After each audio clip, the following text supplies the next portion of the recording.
Cameron et Elisa sont étudiants à l'université de Floride.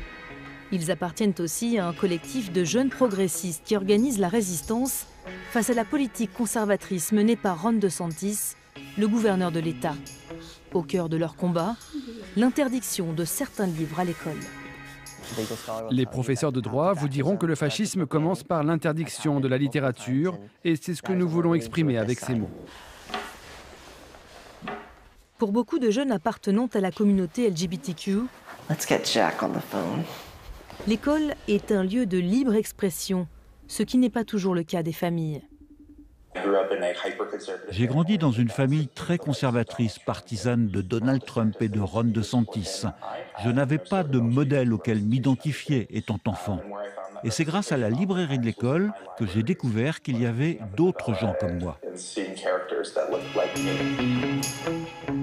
Pour faire passer leur message, ces jeunes militants se rendent aujourd'hui dans le comté de Brevard, où se trouve l'un des conseils scolaires les plus radicaux de Floride. Ils y distribueront ce jour-là une soixantaine d'ouvrages interdits.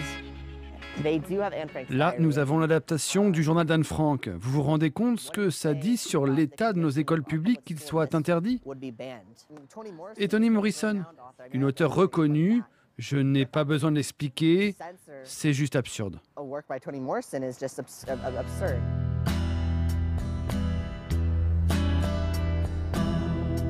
De grands classiques retirés des bibliothèques scolaires pour protéger les enfants de contenus obscènes identifiés dans les livres.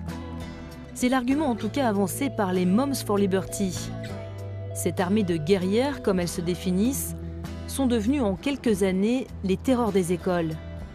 Ces respectables mères de famille, comme Catalina Stubby, surveillent aujourd'hui comme le lait sur le feu les lectures de leurs enfants. Le sexe et les questions raciales sont devenus leur obsession.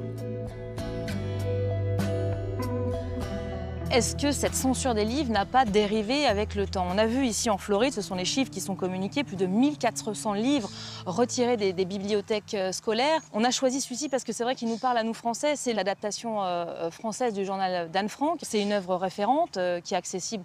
Alors évidemment, à partir d'un certain âge, on ne va pas le proposer à un enfant de 6 ans, mais imaginons à une adolescente de 12 ans qui est du même âge qu'Anne Frank. On a du mal à comprendre ce qui dérange dans cet ouvrage précisément. Chaque livre qu'on a proposé d'enlever directement de les classes, directement de les librairies à l'intérieur des écoles, il y avait une description explicite à niveau littérature d'un acte sexuel, de comment le faire, ou de comment ça se passait. Ce n'est pas le cas dans celui-ci. Effectivement, Anne Frank fait référence à ses fantasmes en tant qu'adolescente. À 12 ans, elle décrit ses premières règles, ses fantasmes aussi pendant cette période où elle doit vivre cachée avec un autre garçon de son âge. En aucun cas, le genre de scène que vous décrivez est décrit dans cet ouvrage-là. En l'occurrence, cet ouvrage est un ouvrage sur le témoignage d'une jeune fille pendant la Shoah. Ça, c'est pas le vrai une adaptation livre. En bande dessinée, voilà. Pourquoi les écoles supervisée par la fondation Anne Frank, qui est à l'origine de l'ouvrage d'Anne Frank. Pourquoi l'éducation, c'est pas centré en monter les niveaux académiques de chaque enfant? Pourquoi on n'est pas en train de mettre des livres d'histoire, des livres de maths, des tutoring? Et si on est en train d'ouvrir des clubs, des LGBTQ, des Satan, des autres qui n'ont rien à voir pour l'éducation. Avec de tels propos, les Moms for Liberty, fondées à l'origine pour s'opposer aux restrictions sanitaires dues au Covid, ont réussi en quelques années à faire des petits. Répartis dans un peu plus de 300 antennes, le mouvement revendique aujourd'hui quelques 130 000 membres à travers les États-Unis. Un groupe récemment ajouté aussi à la liste des organisations haineuses par la Southern Poverty Law Center, au même titre que les Proud Boys ou le Ku Klux Klan. Les Moms for Liberty ont aujourd'hui fait du contrôle parental de l'éducation une priorité qu'elles aimeraient voir porter jusqu'à la Maison-Blanche. Pourtant, dans les faits, ces idées ultra-conservatrices ne sont partagées que par une petite minorité de parents. Toutes les interdictions de livres en Floride l'ont été à cause de plaintes de moins de 5 personnes.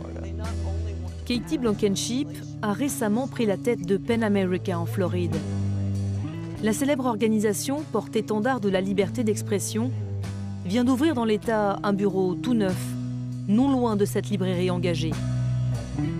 L'initiative a été portée par de célèbres auteurs comme Michael Connelly. L'objectif, organiser la résistance. Ceux qui sont les plus démunis et qui n'ont pas les moyens de se déplacer sont les plus touchés. Il y a énormément d'enfants qui rentrent chez eux tous les soirs avec leurs propres clés parce que leurs parents travaillent et qu'ils ne peuvent pas aller à la bibliothèque publique. Et ils n'ont certainement pas une carte de crédit pour aller sur Amazon se procurer les ouvrages qu'ils cherchent. Est-ce que vous pensez aujourd'hui que la Floride est devenue un incubateur de la censure, une sorte de modèle que les conservateurs utiliseraient pour faire rayonner un peu partout dans le pays?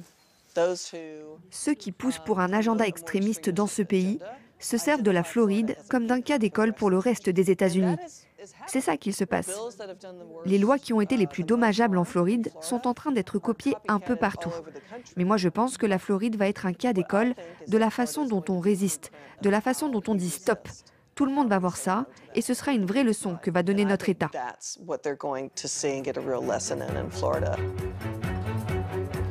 Lueur d'espoir pour Katie, Cameron ou Elisa.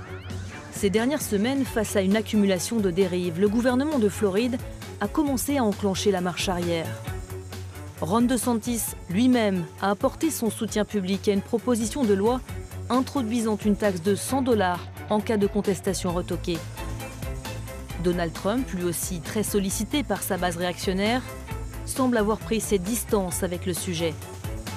Une question peut-être trop sensible et risquée en année présidentielle.